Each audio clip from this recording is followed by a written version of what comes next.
오늘 볼 말씀은 신약성경 고린도전서 13장 13절의 말씀. 우리 같이 한 목소리로 이 말씀 읽겠습니다. 그런즉 믿음, 소망, 사랑 이 세 가지는 항상 있을 것인데 그 중에 제일은 사랑이라. 네. 할렐루야. 오늘도 저와 여러분의 가정, 자녀 그리고 하는 모든 일들마다 하나님의 도우시는 손길이 함께 하시길 주님의 이름으로 축복합니다.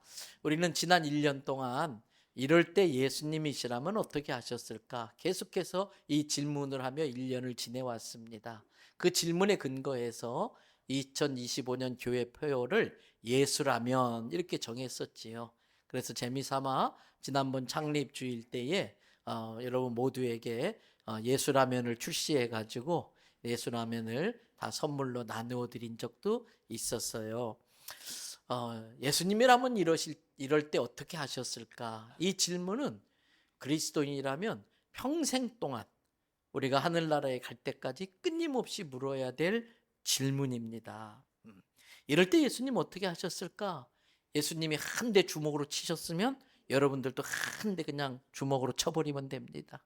예수님이 가르침을 다 뱉었으면 여러분도 이제 가르침 뱉으면 돼요. 매 순간순간마다 이럴 때 예수님이라면 어떻게 하셨을까? 이렇게 물어가면서 예수님 하신 대로 우리가 행하다 보면 우리도 모르는 사이에 예수님의 성품과 인격을 본받아서 예수님을 닮아가게 될 줄로 믿습니다. 여러분, 왜 우리가 예수님을 닮아가야 될까? 이유가 있습니다. 한번 받아십시다. 대부분의 문제는 그 원인이 나에게 있기 때문이다. 사람들은 대부분의 문제의 원인이 당신 때문에 그렇다고 말을 해요. 배우자 때문에 그렇다고 말을 해요. 그러나 대부분의 문제의 원인의 대부분은 나한테 있어요. 때문에 내가 먼저 예수님 닮아서 변화되지 않으면 그 문제는 해결되질 않습니다. 그래서 우리는 주님 앞에 서는 그날까지 이럴 때 예수님은 어떻게 하셨을까? 이렇게 끊임없이 물으면서 예수님을 닮아가는데 힘써야 할 줄로 믿습니다. 새 교회표를 놓고 기도도 많이 하고 고민도 많이 했습니다.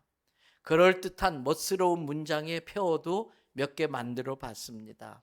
그런데 자꾸 기도하면 기도할수록 성령님이 제게 주신 마음이 있었어요. 기본으로 돌아가라. 기본으로 돌아가라. 제가 교단 총회장을 하면서 많은 목사님, 장로님 만나 뵀지요. 근데 간혹 가다가 제 마음에 저 목사님 진짜 예수님 믿는 분 맞으실까? 저 장로님 저런 말 하시고 저렇게 행동하시는데 천국 가실 수 있을까? 그 생각을 한 적이 있었어요. 그런데 성령님께서 너나 잘해라. 저보고. 그래서 총회장 마치고 저도 그렇고 우리 성도들도 신앙의 가장 기본기부터 다시 점검하고 제대로 지금 신앙생활을 해보자. 그래서 기본적인 것들을 계속 이야기해 주고 있어요. 여러분 오늘 주보 1면에도 써놨습니다만은 살다 보면 비본질적인 것이 우리를 자꾸 뒤덮을 때가 많아요. 주와 부가 바뀌어 주객이 전도되는 경우가 많이 있어요.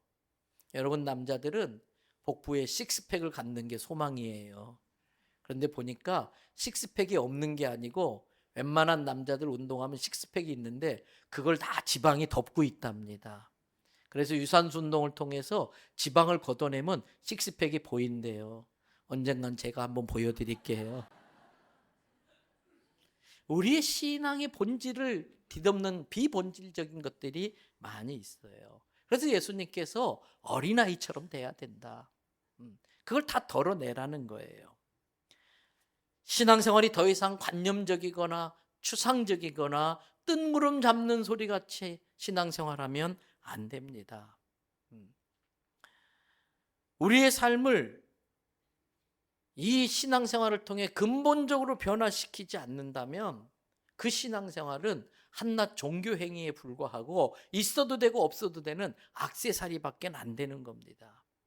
신앙생활은 아주 실제적이며 구체적으로 내 삶의 구석구석, 말하는 거, 얼굴 표정, 눈빛, 시간 쓰는 거, 돈 쓰는 거, 다른 사람과의 관계, 모든 부분이 하나님의 말씀으로 다스림 받는 게 신앙생활입니다. 하나님의 말씀이 내 삶을 변화시키지 못한다? 그건 하나님의 말씀이 무능한 것이 아니라 내가 여전히 교만해서 진실로 하나님의 말씀을 믿지 않는 것이고, 믿지 않기 때문에 그 말씀에 순종하지 않는 것이고, 순종하지 않기 때문에 삶의 변화가 일어나지 않는 것입니다. 신앙생활은 간단합니다. 하나님의 말씀을 진리로 믿고 따르는 겁니다. 신앙이 한자로 뭡니까? 믿을 신자, 우러를 앙자, 따를 앙자입니다. 예수 그리스도를 믿고 예수 그리스도를 우러러보면서 그분이 가신 그 길을 따라가는 겁니다. 예수님이 아무든지 나를 따라오려거든 날마다 자기를 부인하고 자기 십자가를 지고 나를 쫓을 것이니라 말씀하셨어요. 신앙생활의 가장 기본이 무엇일까 생각하다 결정한 표가 벌써 플랜카드가 붙었어요. 같이 한번 읽겠습니다. 믿고 소망하며 사랑합니다. 오늘 본문인 고린도전서 13장 13절의 근거에서 만든 주제입니다. 여러분, 2025년이 우리의 삶이 라면 공장이 되어서 예수 라면을 출시하는 삶이었다면, 새해에는 우리 모든 성도가, 제가 이렇게 해놨어요. 가로 열고 주식회사 대연 밌소사. 그래서 모든 성도들이 주식회사 대연 밌소사의 직원이 되셔가지고 날마다 믿음, 소망, 사랑을 생산해내는 삶을 살기를 바랍니다. 여러분, 여기에 웬 이 접시가 하나 있어요. 우리 전 목사님이 예배 준비하면서 이거 가져가는데 큰일 날 뻔했어요. 우리 1, 2부를 다 들으셔가지고 이게 뭔지를 아시는 장 집사님이 그거 가져가면 안 된다고, 목사님이 설교할 때 쓸 거라고. 이 그릇을 여러분의 인생이라고 생각해 보세요. 나의 인생을 뭐가 떠받치고 있는가? 어떤 사람은 돈으로 떠받치고 있는 사람이 있어. 근데 돈이 내 인생을 정말 떠받쳐 줄 수 있을까? 어떤 사람은 학식, 지식으로 자기 인생을 버티고 있는 사람이 있어. 어떤 사람은 직업으로 버티는 사람들도 있어요. 그런 거 다 좋아요. 그런데 진짜 있어야 될 게 있는데, 돈이 없어질 수도 있고요, 직장에서 잘릴 수도 있고요. 그래도 내 인생이 무너지지 않으려면 꼭 있어야 될 게 있는데, 오늘 성경은 믿음과 소망과 사랑이다 그랬어요. 그 셋 중에 하나라도 없어지면 아주 시각효과가, 청각효과가 제대로 나왔어. 내 인생이 이렇게 된다는 거예요. 믿음, 소망, 사랑 중에 하나라도 빠지면 내 인생이 이렇게 된다는 거예요. 그래서 다시 한번 고린도서 13장 13절 말씀을 보세요. 거기에 보니까, 괜찮아요 집사님, 그냥 놔둬도 돼요. 그러세요? 늘 우리를 웃게 만들어 주셔서 감사해요. 이 어르신이 매일 새벽마다 2시간을 손 들고 기도하세요. 그냥 한 10분 손 드는 게 아니고 2시간을 손 들고 기도해요. 참 우리 교회는 재밌는 교회예요. 대회 시간에 이런 막 박수도 치고. 어찌됐든 잊어버렸어. 진짜 생각이 안 나는데 말씀 다시 드렸는데 생각났어요. 그런즉 믿음, 소망 이 세 가지는 뭐라고 돼 있어요? 항상 있어야 돼요. 있다가 없고 없다가 있고 그럴 수 있는 게 아니에요.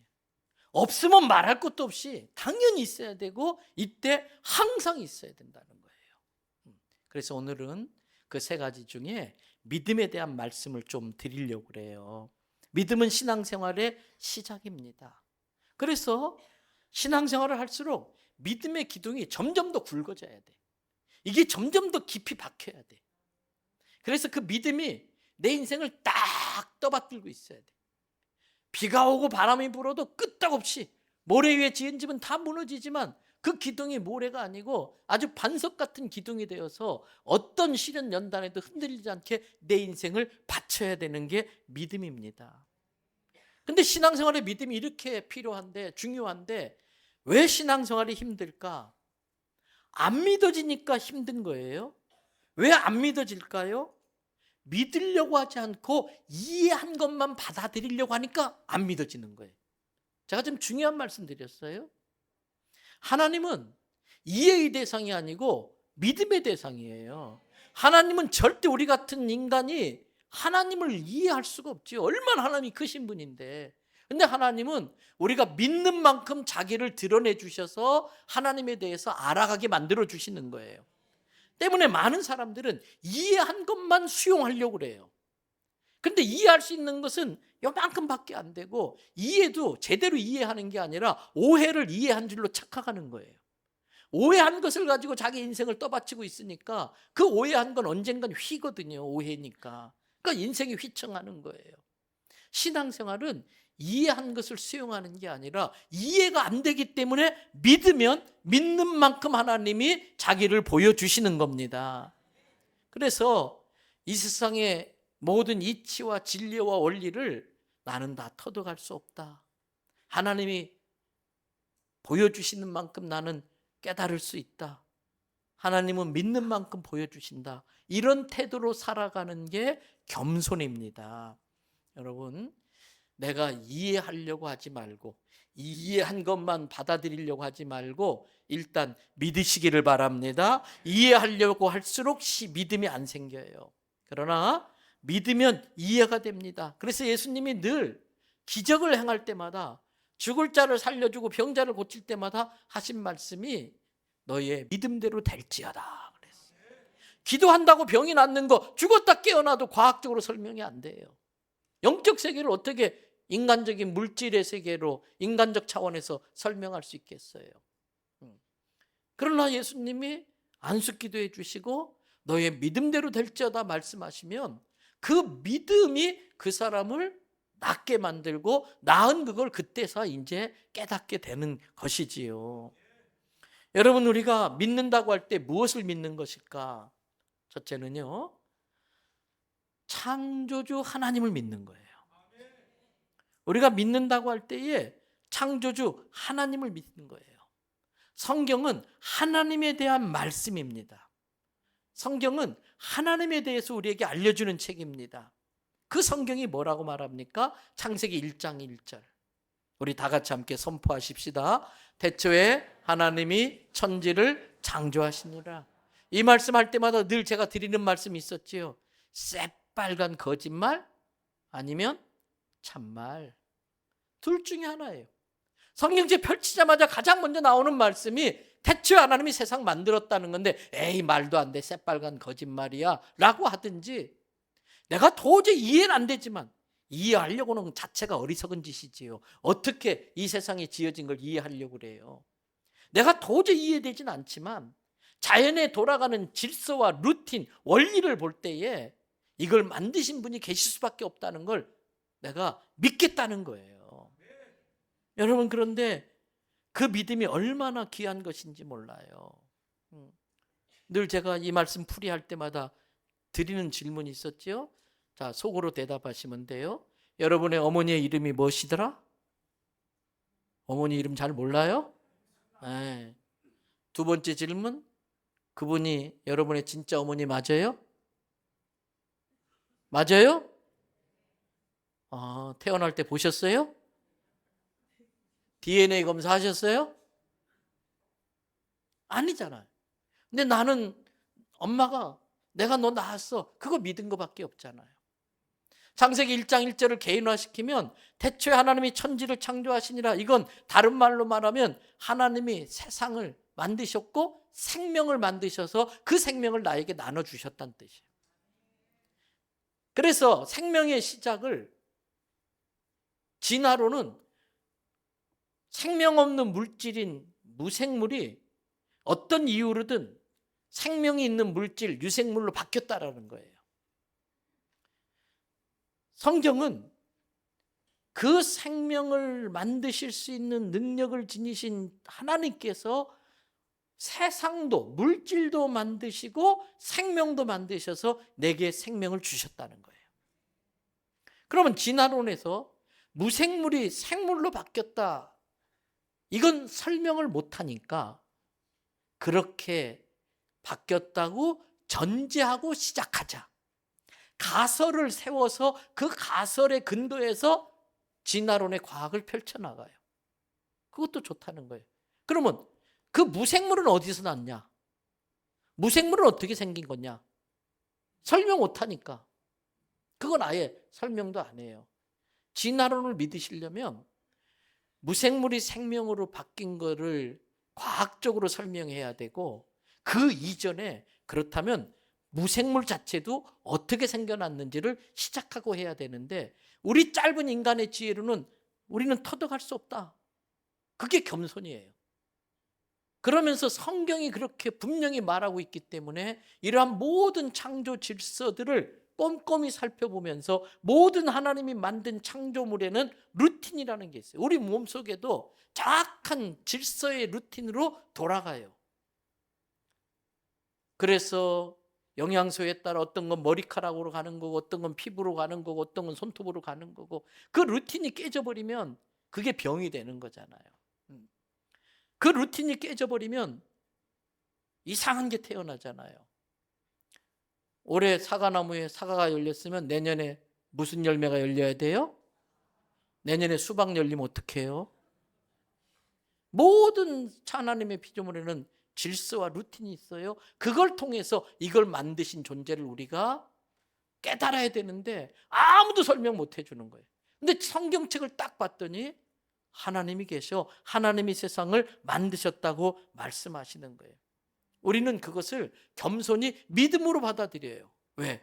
엄마가 내가 너 낳았어, 그럴 때에 믿으니까 어머니와 나 사이에 촌수가 생긴 것처럼 하나님이 세상을 만드셨어, 하나님이 너의 생명을 주셨어, 이걸 믿는 순간 하나님이 내 아버지가 되는 거예요. 그래서 베토벤이 만든 운명이라는 교향곡은 사람들이 베토벤의 작품이라고 말을 해요. 피카소가 그린 그 그림은 피카소의 작품이라고 말을 해요. 우리가 하나님이 나를 만드셨다라고 믿을 때에 나는 누구의 작품이 된다? 하나님의 작품이 돼요. 자기가 작곡한 곡은, 베토벤이 작곡한 곡은 베토벤이 크레딧을 해야 돼요. 베토벤이 책임을 져야 돼요. 그 곡에 대해서. 그게 좋은 곡이든 나쁜 곡이든. 그런 것처럼 우리가 하나님의 것이라는 믿음을 가지면 하나님은 자기 것을 책임져 주시는 거예요. 그래서 마태복음 10장 31절을 보세요. 같이 읽으십시다. 두려워하지 말라, 너희는 많은 참새보다 귀하니라. 성경에 예수님 뭐라고 그랬느냐? 2마리의 한 아사리온에 팔리는 참새조차도, 여기서 아사리온은 우리나라 돈으로 환산할 때에 크게 인심 쓰면 한 500원 정도. 근데 실제로는 500원 가치도 없는 동전이에요. 근데 참새가 한 아사리온에 2마리씩 팔릴 정도로 하찮은 존재라는 것을 그렇게 표현한 거지요. 그런데 너희가 참새하고 비교가 되냐? 내가 참새도 이렇게 하찮은 것도 귀하게 여기는데 너희는 말할 것도 없다라는 거예요. 그러면서 하시는 말씀이 어떤 경우 어떤 상황에도 이사야서 41장 10절의 말씀 다 암송하지요. 두려워 말라, 내가 너와 함께 함이니라. 놀라지 말라, 나는 내 하나님이 됨이니라. 내가 너를 굳세게 하리라. 참으로 너를 도와주리라. 참으로 나의 의로운 손으로 너를 붙들리라. 할렐루야. 넌 내 거야. 그래서 내가 끝까지 책임지기 위해서 내가 너를 꽉 붙들고 있는 거야. 여러분, 늘 제가 말씀드리잖아. 하나님과 우리 사이의 악수는, 사람들의 악수는 이거잖아요. 하나님과 우리의 악수는 이거예요. 내가 세상 것 잡고 싶어가지고 이걸 놓고 막 아둥바둥 그리다가 못 잡아서 막 정신없을 때에 하나님 어디 있어요? 하나님 어디 있어요? 그러는데 하나님이 이걸 놓은 적이 없어요. 나의 느낌과 감정과 상관없이 하나님은 언제나 나를 붙들고 계신 걸 믿으시기 바랍니다. 그게 우리의 믿음 돼야 돼요. 하나님이 나에게 생명을 주셔서 나는 하나님의 것이고 하나님이 나를 의로운 오른손으로 붙들고 나를 책임져 주신다. 2026년 그 믿음으로 사시기 바랍니다. 그런데 문제가 생겼잖아요. 하나님이 우리에게 인간 대우하시려고, 인간을 인간답게 하시려고 로봇처럼 버튼 딱 누르면 주인님 사랑해요, 주인님 사랑해요, 주인님 사랑해요. 배터리 떨어지면 그렇게 되잖아요. 그게 아니고 나의 인격적 결단을 통해서 살아갈 수 있고 인격적 결단으로 사랑을 고백할 수 있는 그 진짜 사랑을 받고 싶어서 우리에게 자유의지를 주셨는데 사실은 이게 위험한 거잖아요. 그 자유의지를 가지고 뭘 선택했느냐? 자식이 부모에게 저지를 수 있는 최고의 큰 죄는 당신이 왜 내 어머니요?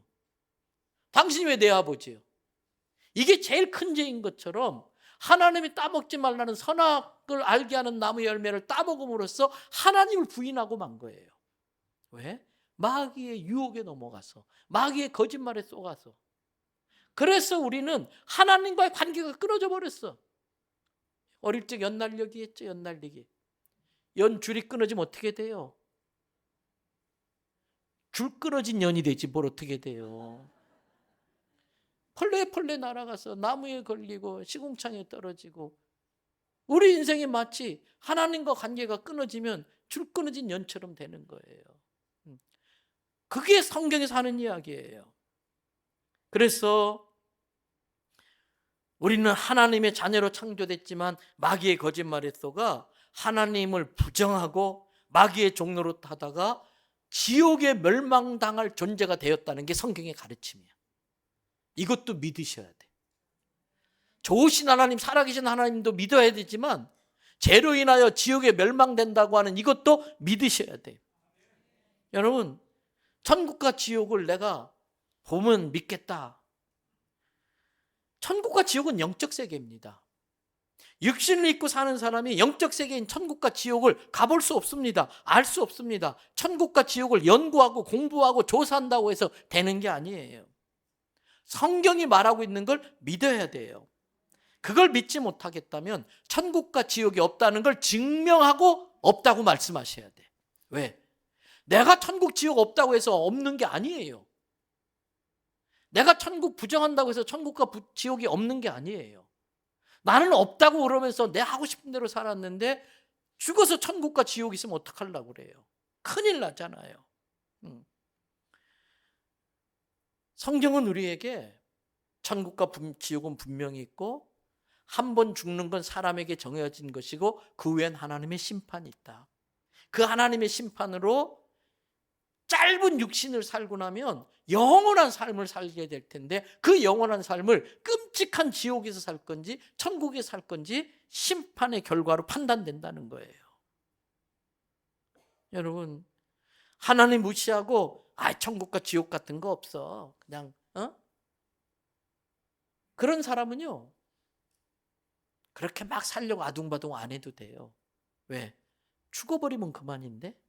그래서 가끔 어떤 사람이 너무 힘들면 너무 힘들어 그냥 확 죽어버릴까 그래요. 그런데 확 죽어버리기 전에 지옥 없다는 거 확인하고 확 죽으셔야 돼. 지옥 있는데 확 죽어버리면 이 세상도 고달프고 힘들어서 그냥 마지못해 확 죽어버렸는데 그게 끝이 아니라 더 끔찍한 게 기다리고 있다면 이건 실수도 그런 실수가 없지요. 도드릴 수도 없는데.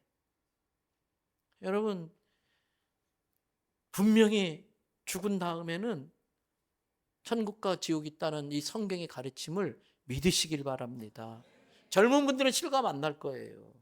그런데 병으로 죽음이 눈앞에 있다든지 연세가 드셔서 언제 돌아가실지 모르시는 분은요, 이 천국과 지옥의 문제는 굉장히 실제적인 문제예요.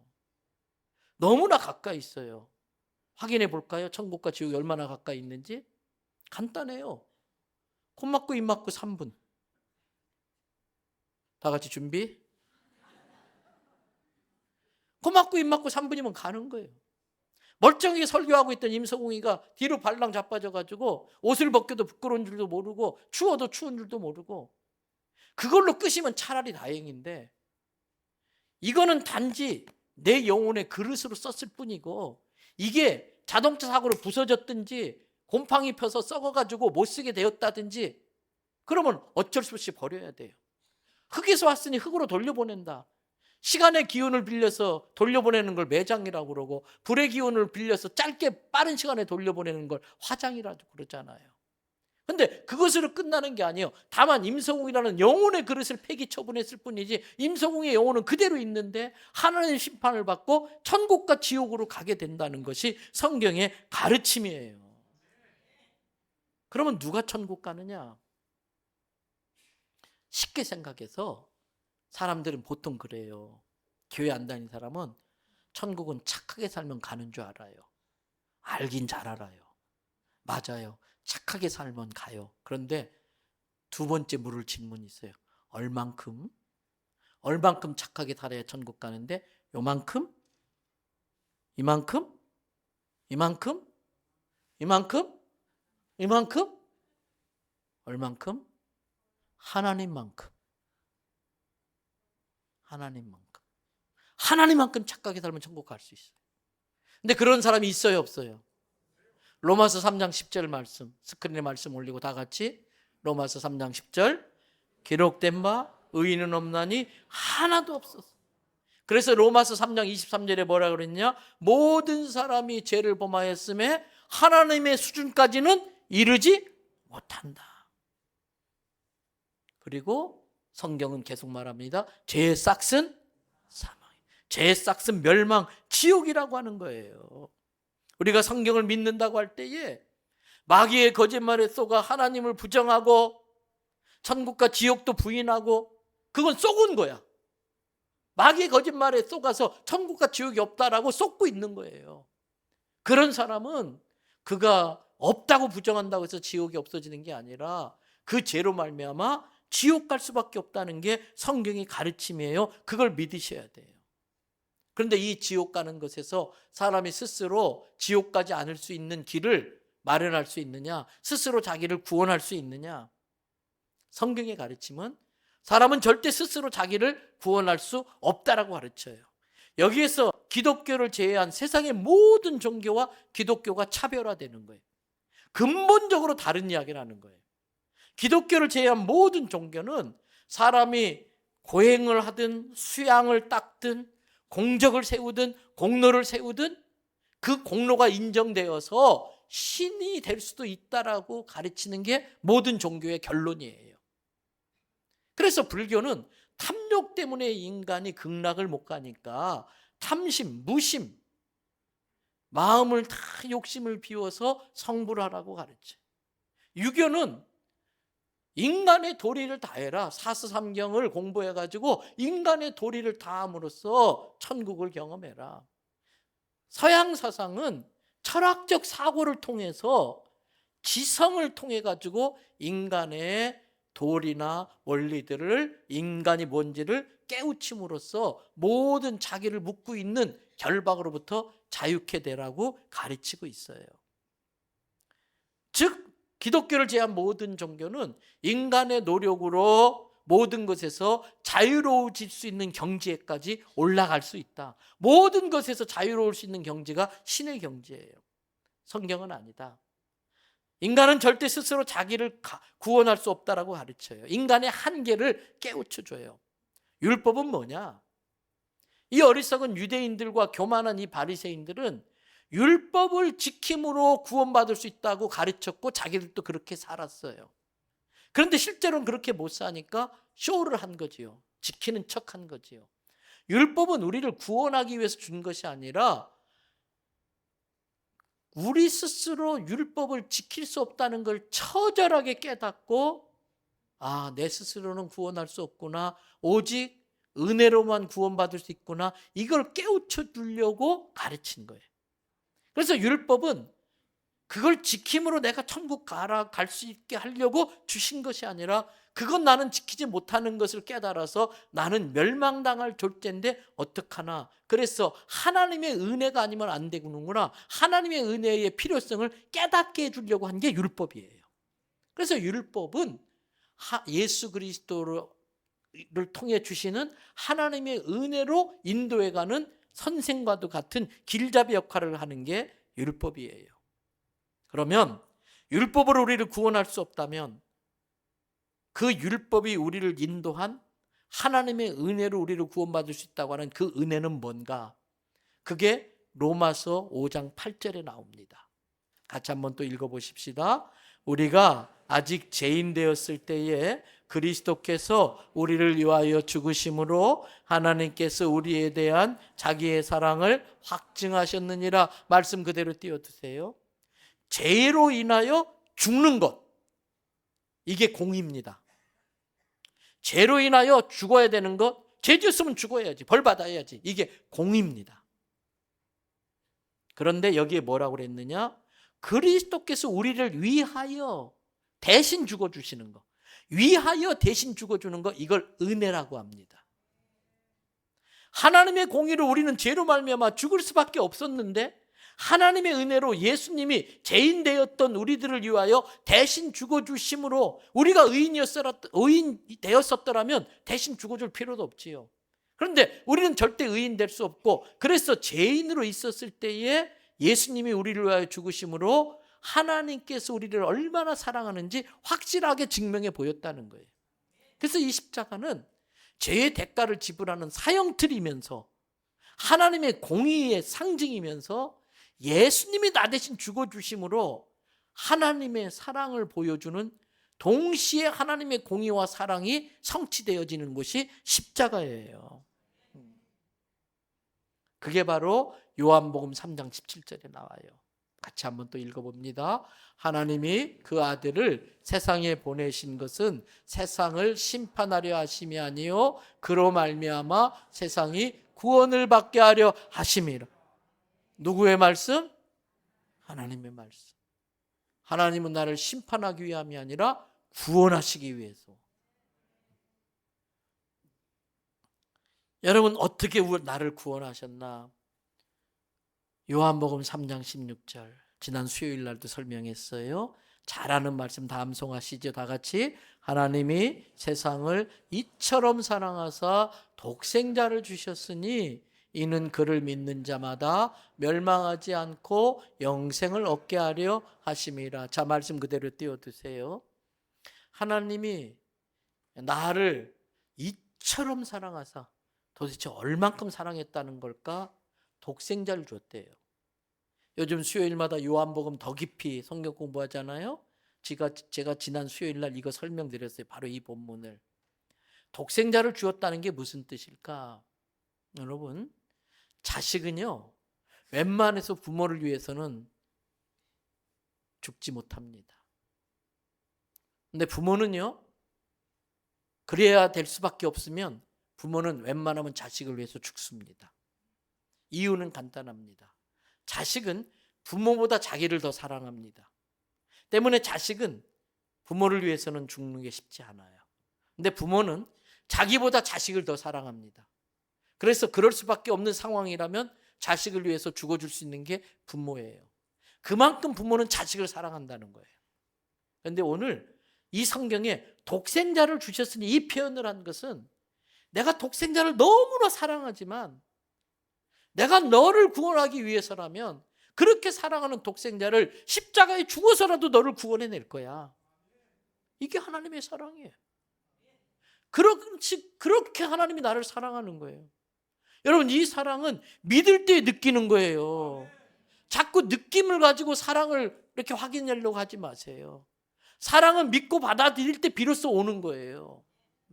믿음이 먼저고 감정이 따라오는 거예요. 자꾸 감정을 가지고 믿음을 확인하려고 하지 마세요. 이 정도로 하나님이 나를 이처럼 사랑하사 독생자를 주셨다는 걸 믿으시기를 바랍니다. 그 이유는 그 하나님의 사랑을 믿고 받아들이는 자가 지옥에 멸망당하지 않고 영원한 생명을 얻어서 천국에서 영원히 살게 하기 위함이라는 거예요. 그래서 요한복음 5장 24절에 얼마나 절박했으면 트로리 내가 진실로 너희에게 말한다. 내 말을 듣고 내가 너 사랑해, 내가 내 독생자도 너무 아끼지만 그 독생자를 죽여서라도 너를 구원할 정도로 내가 너 사랑해, 그 말을 듣고 그 독생자를 보내신 이를 믿는 사람은 심판받을 일이 없어. 왜? 그 믿음으로 십자가에서 이미 심판 다 받아버렸어. 이미 죗값을 다 지불해버렸어. 그러니까 심판에 이르지 아니하나니 지옥의 멸망 사망에서 천국의 생명으로 옮겨졌느니라 그랬어요. 여러분, 이 성경의 말씀을 믿으시기 바랍니다. 이 믿음이 내 인생을 바치고 있어야 돼요. 이 하나님의 사랑이. 나를 사랑하는 하나님의 사랑이 흔들리면 안 돼. 어떤 경우에도 나를 그렇게 사랑하시니까 절대 하나님 나 포기 못해요. 절대 하나님은 이거 안 놔주셔 나를. 이게 우리 믿음 돼야 돼. 그 믿음이 얼마나 놀라운 일이 벌어졌느냐. 아까 엄마가 내가 너 낳았어.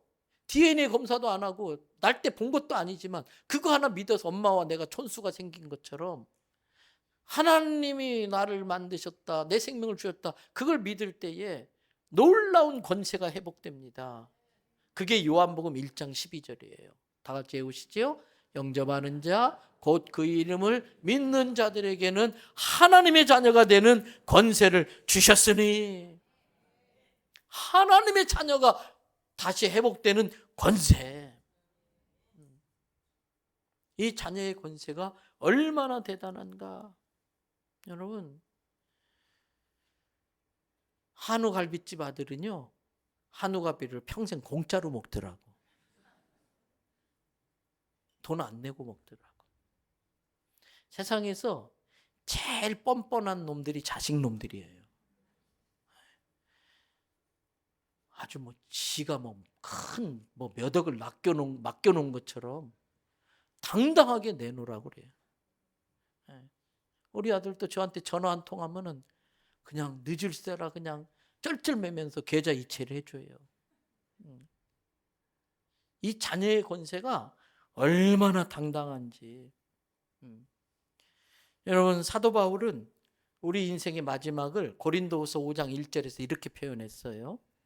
만일 땅에 있는 우리의 장막집, 이 육체를 말하는 거, 몸뚱아리, 땅에 있는 우리의 장막집이 무너지면 그것으로 끝나는 게 아니라 하나님께서 지으신, 즉 이런 물질 손으로 지은 것이 아니고 하나님이 친히 지으신 하늘에 있는 영원한 집이 우리에게 있는 줄 아느니라. 이 땅에서 삶이 딱 끝나면 우리는 자녀의 권세를 가지고 내 집에 들어가요. 내 집에 들어가는 사람이 전화해가지고 우리 집 들어가도 돼요? 물어보는 사람 없어요. 당당하게 들어가, 내 집. 여러분, 우리의 삶이 마치면, 이 육신의 장막집이 무너지면 그렇게 당당하게 천국에 들어가는 것을 믿으시기 바랍니다. 여러분, 그렇습니다. 우리가 다른 걸 믿는 게 아니라 내가 하나님의 자녀가 다시 되었다는 걸 믿는 거예요. 이걸 다르게로 말하면 권세입니다. 하나님의 자녀가 되었을 때에 따라오는 권세가 얼마나 대단한지 마태복음 16장 19절을 보세요. 다 같이 한번 읽습니다. 내가 천국 열쇠를 내게 주리니 내가 땅에서 무엇이든지 매면 하늘에서도 매일 것이요 내가 땅에서 무엇이든지 풀면 하늘에서도 풀리리라 그랬어요. 천국 열쇠를 준대. 천국 열쇠. 제가 오래전에 미국에 부흥회하러 갔다가 근처에 가까워서 라스베가스에 관광을 갔어요. 그랜드 캐년과 요세미티 이 공원 계곡 관광을 갔어요. 그때 라스베가스에 가니까 그 당시에 지금은 더 큰 게 생겼을지 모르지만 엄청나게 큰 호텔이 있더라고. 근데 관광 가이드가 말하기를 그 호텔의 객실 수가 방이 1,600개래요. 그래서 제가 그걸 들으면서 재밌는 생각이 나요. 내가 진짜 재벌이 돼가지고 저 호텔에서 날마다 하루에 방 하나씩 바꿔가면서 자면 시간이 얼마 걸릴까. 첫날은 1호실에서 자고 둘째 날은 2호실에서 쫙 했더니 3년이 더 걸리더라고. 근데 갑자기 궁금한 생각이 들었어. 저걸 다 어떻게 관리하지? 저거 관리하려면 열쇠가 보통 많은 게 아닌데 그 옛날에 이 쇠로 된 열쇠 어떻게 들고 다니지? 쓸데없는 걱정이죠? 아시죠? 왜 그래요? 집에 있는 뭐 하나 들고 다녀요? 하나 딱 들고 다녀. 1,600개 10개 들고 다니는 게 아니라 딱 하나 들고 다녀. 그걸 무슨 키라고 그래요? 마스터 키예요. 어느 방에도 넣고 돌리면 다 열려. 희한하게. 그게 마스터 키예요. 오늘 성경은 우리에게 내가 너희에게 천국 열쇠를 줬다. 이게 마스터 키라는 거예요. 너희가 땅에서 풀면 하늘에서도 풀리고 땅에서 매면 하늘에서도 매인다. 여러분, 나를 묶고 있는 건강에 질병에 그 묶인 거를 천국 열쇠로 풀어내시기를 바랍니다. 나를 묶고 있는 가난의 그 묶임을 풀어내시기를 바랍니다. 내가 사명을 위해서 쓰겠다는 헌신을 하면서 이 세상의 물질을 천국 열쇠로 묶어내시기를 바랍니다. 너가 땅에서 매면 하늘에서 매인다니까 내 걸로 묶어버려야지요. 주님이 우리에게 그런 권세를 주신 거예요. 자녀는 이 권세를 믿어야 되는 것입니다. 요한복음 10장 10절에 예수님께서 이런 말씀하셨어요. 요한복음 10장 10절을 보면은 다 같이 한번 읽으실 겁니다. 말씀 띄우시고, 도둑이 오는 것은 도둑질하고 죽이고 멸망시키려는 것뿐이요 내가 온 것은 양으로 생명을 얻고 더 풍성히 얻게 하려 합니다. 말씀 그대로 띄우세요. 여기서 도둑은 사단을 말하는 거예요. 사단은 내 건강을 도둑질합니다. 가정의 행복을 도둑질합니다. 거짓말로 유혹해서 내 자녀를 도둑질합니다. 내 물질을 도둑질합니다. 나를 멸망시키고, 이게 사단의 목적입니다. 그런데 예수님이 온 것은 우리로 하여금 생명을 얻게 하고, 생명 주는 걸로 끝나는 게 아니라 그 생명을 더 풍성히 누리게 하려고 오신 것입니다. 그런데 그 생명을 어떻게 풍성하게 해주시는가? 성경의 원리를 우리가 따라야 돼요. 고린도후서 9장 10절에 보니까 심는 자에게 씨와 먹을 양식을 주시는 이가 너희 심을 것을 주사 풍성하게 하시고 너희 의의 열매를 더하게 하시리니 그랬어요. 이 말씀을 가만히 묵상해 보면 그냥 씨와 먹을 양식을 주셨다고 하지 아니하시고 심는 자에게 씨와 양식을 주시고 이가 너희 심을 것을 주사 풍성하게 한다고 그랬어요. 그러면 주님이 주시는 씨와 먹을 양식은 어떻게 해야 돼요? 심어야 돼요. 심지 않고 거두려고 하는 건 무당 종교와 똑같아요. 심지 않고 거두려고 하는 건 무당과 똑같은 거예요. 오늘 성경은 하나님께서 우리의 삶을 풍성하게 하시기 위해서 심을 씨와 양식을 주셨고, 그걸 그대로 갖고 있으면 안 되고 심을 때에 그것으로 인해서 풍성하게 하사 의의 열매를 거두게 하시는 줄로 믿습니다. 그래서 갈라디아서 6장 7절 뒷부분에 보세요. 노란 글씨로 된 거 같이 읽어봅니다. 사람이 무엇으로 심든지 그대로 거두게 하라. 그러므로 여러분, 자꾸 심어야 돼. 그런데 좋은 거 심으셔야 돼. 심는 대로 거둔다고 했으니까. 우리가 주님 앞에 헌금 드렸잖아요. 물질 심었으니까 물질 거두게 하시겠지. 근데 여기서 알아야 될 거는요, 기독교는 말씀의 종교야. 말이 뭐가 된다? 씨가 돼. 말이 씨인데 그걸 자식의 인생에 자꾸 저주를 심어. 저 망할 놈, 저 우라질 놈. 그러니까 자식이 우라질 놈이 되는 거야. 자꾸 축복을 심어야지. 어떤 사람은 자기 인생을 자꾸 저주를 심어. 저주를 심어요. 성도 간에도 여러분, 분명히 하나님 말씀하셨어요. 아브라함을 축복하는 자에게 내가 복을 주고 아브라함을 저주하는 자에게 내가 저주하리라 그랬어요. 그러면 아브라함의 믿음을 가진 모든 사람은 아브라함인 거예요. 아브라함의 믿음의 씨를 물려받은 사람은 전부 아브라함인 거예요. 그러니까 옆 사람이 나의 아브라함이에요. 여러분, 제가 여러분에게 아브라함이 되는 줄로 압니다. 그러니까 저를 많이 축복해 주세요. 그게 복받는 비결이에요.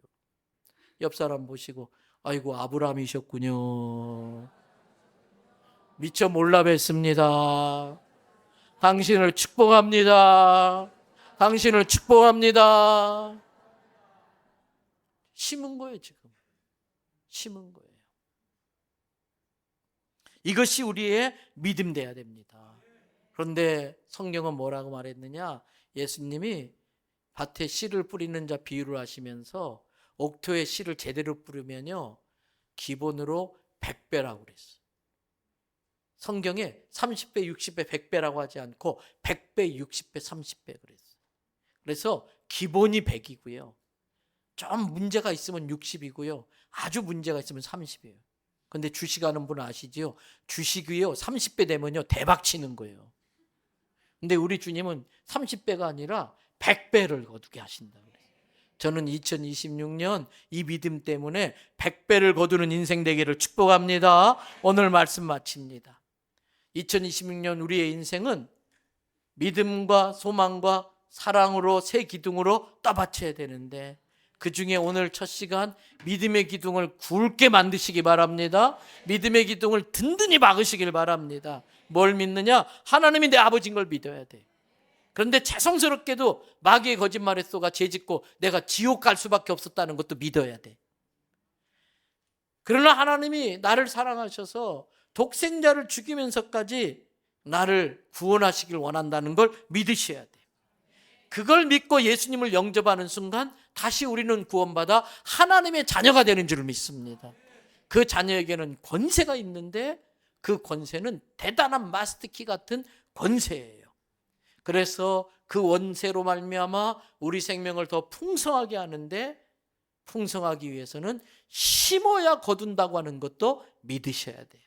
그래서 이 믿음으로 2026년이 정말 이 주식회사 미소사의 직원으로서 정말 하나님의 큰 성한 복을 이렇게 소출로 얻어내는 우리 모두 되기를 주님의 이름으로 축복합니다.